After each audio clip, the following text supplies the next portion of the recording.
Hi there, we're on day 91 of our Through the Bible in 1 Year. We're on Judges, and today we're learning about Gideon, Judges 6 and 7. Let's get right into it. The Israelites did evil in the eyes of the Lord, and for 7 years he gave them into the hands of the Midianites. Because the power of Midian was so oppressive, the Israelites prepared shelters for themselves in mountain clefts, caves, and strongholds.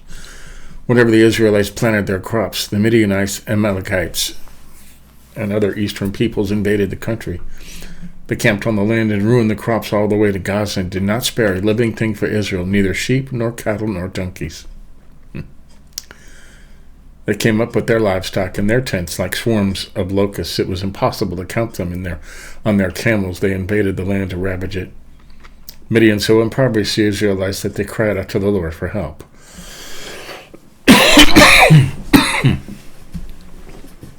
When the Israelites cried to the Lord because of Midian, he sent them a prophet who said, "This is what the Lord, the God of Israel, says. I brought you up out of Egypt, out of the land of slavery. I rescued you from the hand of the Egyptians, and I delivered you from the hand of all your oppressors. I drove them out before you and gave you their land. I said to you, I am the Lord your God. Do not worship the gods of the Amorites, in whose land you lived, but you have not listened to me." The angel of the Lord came and sat down under the oak in Ophrah that belonged to Joash the Abiezrite, I don't know who that is, where his son Gideon was threshing wheat in a winepress to keep it from the Midianites. When the angel of the Lord appeared to Gideon and said, "The Lord is with you, mighty warrior." Now that's important, mighty warrior. Okay? "Pardon me, my lord," Gideon replied, "but if the Lord is with us, why has all this happened to us? Where are all his wonders that our ancestors told us about when they said, 'Did not the Lord bring us up out of Egypt, but now the Lord has abandoned us and given us into the hand of Midian?" The Lord turned on him and said, Go and strengthen you and save Israel out of Midian's hand. Am I not sending you?" "Pardon me, my lord," Gideon replied, "but how can I save Israel? My clan is the weakest in Manasseh, and I am the least in my family." So he was the weakest one in the weakest clan, in the weakest family. Did you notice he called him mighty warrior? The Lord answers, "I will be with you, and you will strike down all the Midianites, leaving none alive." Gideon replied, "If now I have found favor in your eyes, give me a sign that it is really you talking to me. Please do not go away until I come back and bring my offering and set it before you." And the Lord said, "I will wait until you return." Gideon went aside, prepared a young goat, and from an ephah of flour he made bread without yeast, putting the meat in a basket and its broth in a pot. And he brought them out and offered them to the Lord, offered them to him under the yoke. The angel of God said to him, "Take the meat and the unleavened bread, place them on this rock, and pour out the broth."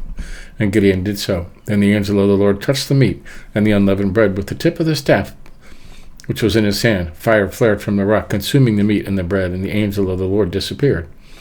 When Gideon realized that it was the angel of the Lord, he exclaimed, "Alas, sovereign Lord, I have seen the angel of the Lord face to face." But the Lord said to him, "Peace, do not be afraid. You are not going to die." So Gideon built an altar to the Lord there and called it "The Lord is Peace." To this day it stands in Ophrah of the Abiezrites. Wow.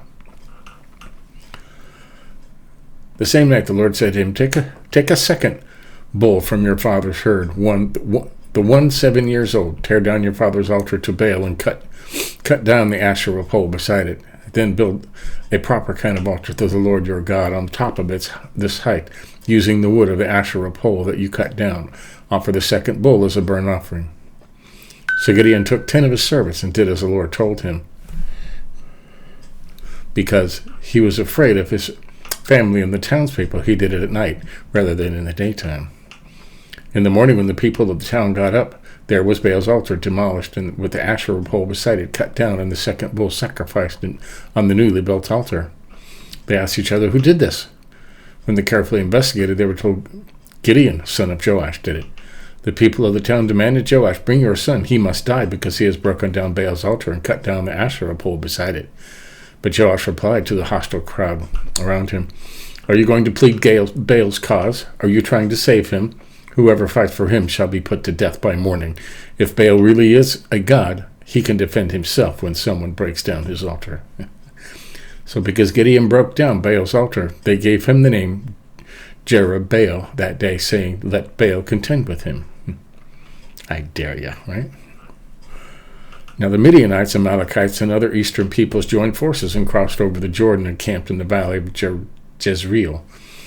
Then the Spirit of the Lord came on Gideon, and he blew a trumpet, summoning the Abiezrites to follow him. He sent messengers throughout Manasseh, calling them to arms, and also to Asher, Zebulun, and Naphtali, so that they all went up to meet him. Gideon said to God, if you will save Israel by my hand, as you have promised, look, I will place a wool fleece on the threshing floor, if there is dew, only on the fleece. And the ground is dry, then I will know that you will save Israel by the hand you said. And that is what happened. Gideon rose early the next day. He squeezed the fleece and wrung out the dew, a bowl full of water. Then Gideon said to God, do not be angry with me. He's pushing his luck, isn't he? Let me make just one more request. Allow one more chest with the fleece, but this time make the fleece dry and the ground covered with dew. That night God did so. Only the fleece was dry and all the ground was covered with dew. I'm surprised he didn't get slapped, right?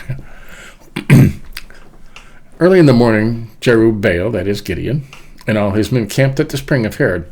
The camp of Midian was north of them in the valley near the hill of Moreh.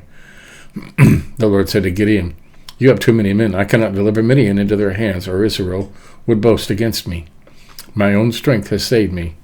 Now, announce to the army, anyone who trembles with fear may turn back and leave Mount Gilead. So 22,000 men left, while 10,000 remained. But the Lord said to Gideon, there are still too many men. Take them down to the water, and I will thin them out for you there. If I say this one shall go with you, and he shall go. But if I say this one shall not go with you, he shall not go. Gideon took the men down to the water, and the Lord said to him, separate those who lap the water with their tongues as a dog laps from those who kneel down to drink. 300 of them drank with cupped hands lapping like dogs. All the rest got down on their knees to drink. And the Lord said to Gideon, with the 300 men that lapped, I will save you. I will save you and give the Midianites into your hands, that all the others go home. So Gideon sent the rest of the Israelites home, but he kept the 300 who took over the provisions and trumpets of the others.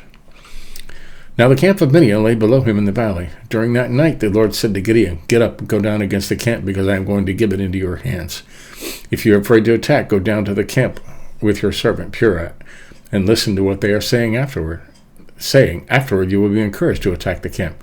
So he and Purah, his servant, went down to the outposts of the camp. The Midianites, the Amalekites, and the other eastern peoples had settled in the valley, thick as locusts. Their camels could no more be counted than the sand on the seashore. Wow. Gideon arrived just as a man was telling a friend his dream. I had a dream, you saying. A round loaf of barley bread came tumbling into the Midianite camp. It struck the tent with such force that the tent overturned and collapsed. His friend responded, that can be nothing other than the sword of Gideon. Gideon, son of Joash the Israelite, God has given the Midianites and the whole camp into his hands. How did he know that? When Gideon heard the dream and its interpretation, he bowed down and worshipped. He returned to the camp of Israel and called out, get up, the Lord has given the Midianite camp into our hands. Dividing the 300 men into 3 companies, he placed trumpets and empty jars in the hands of all of them with torches inside. Watch me, he told them, follow my lead. When I get to the edge of the camp, do exactly as I do. When I and all who are with me blow our trumpets, then from all around the camp blow yours and shout for the Lord and for Gideon.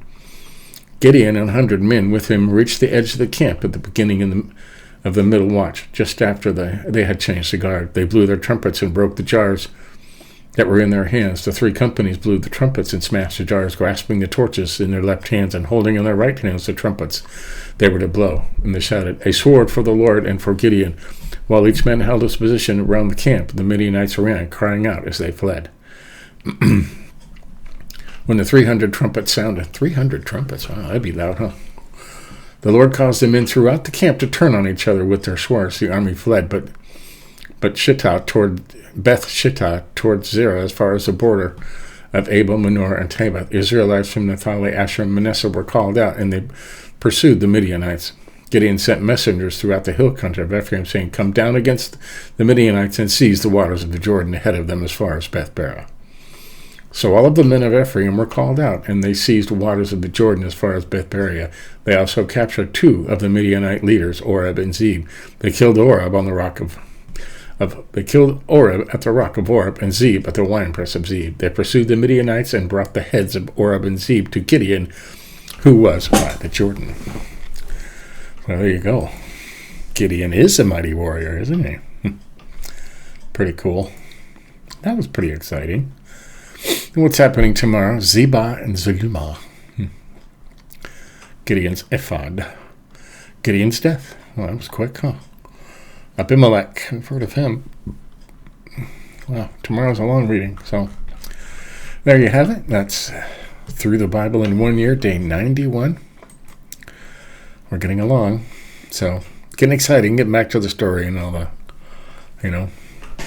the stupider the Israelites are, then the more interesting it is when God saves them. So we'll continue that. Catch up on anything you may have missed. You want to say you got the whole Bible in a year? Give us a like if you think about it. Well then, see you tomorrow.